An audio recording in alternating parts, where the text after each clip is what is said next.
Hello, leaders. As we navigate the return to in-person gatherings for children's ministry, it will be important to help the students in our care learn what a new normal looks like in a post-pandemic society.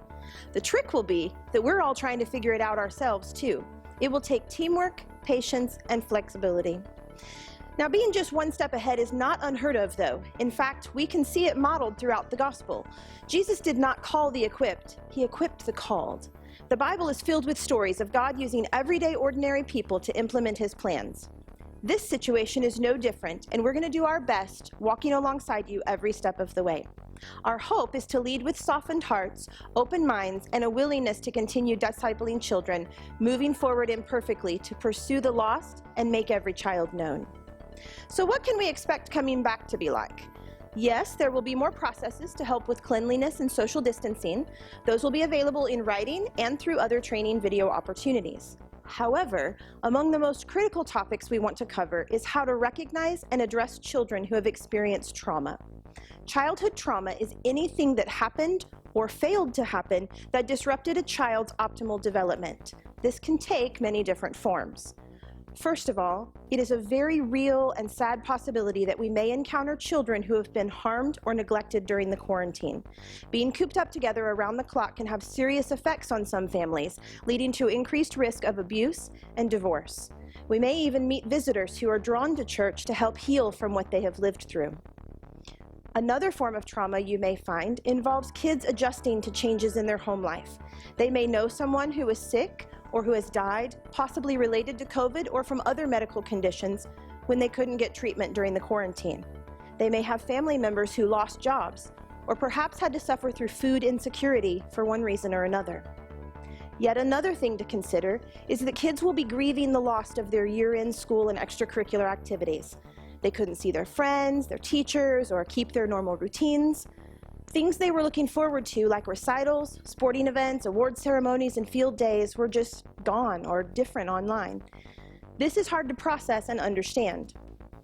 You may also have children affected by the racial tensions of our nation.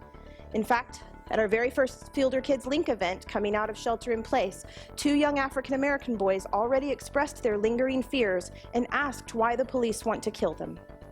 These are very difficult conversations, but church should be a safe place for children to express their hearts, and by receiving their concerns with listening ears, we can begin to help them see God's truth and understand the love of Christ.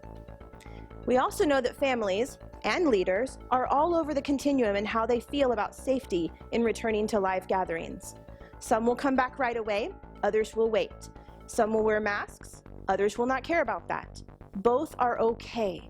This is an opportunity to teach kindness through tolerance, acceptance, and grace. We want to lead by example in teaching our kids that all the perspectives matter, all children are valued, and to avoid shaming anyone who may believe differently than us. You can believe that all of these things will cause social skills and progress we made previously to all go out the window.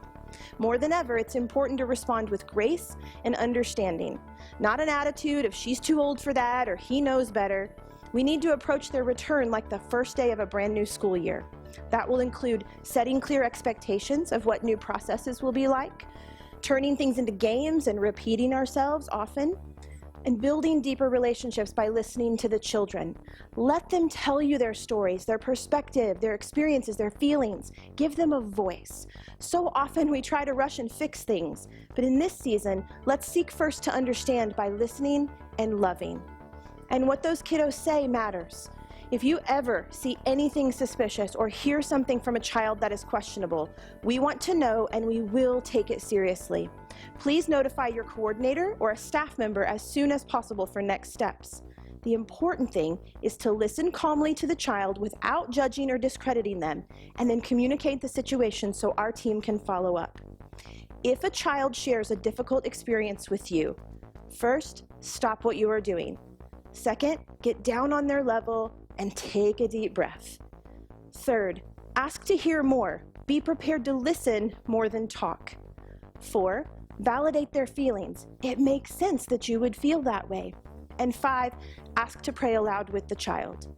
If you believe, suspect, hear about, or know that a child is having any type of suicidal or self-harm thoughts, do not leave the child alone. Call a Fielder Kids staff member to help you, and the staff member will help you evaluate the risk and help keep everyone safe. Lastly, please know we are here for you. We want to keep an open line of communication so that you feel comfortable to share your own experiences and perspectives as well. If you ever want to talk, please reach out and know that we are here for you. You matter, and we love you.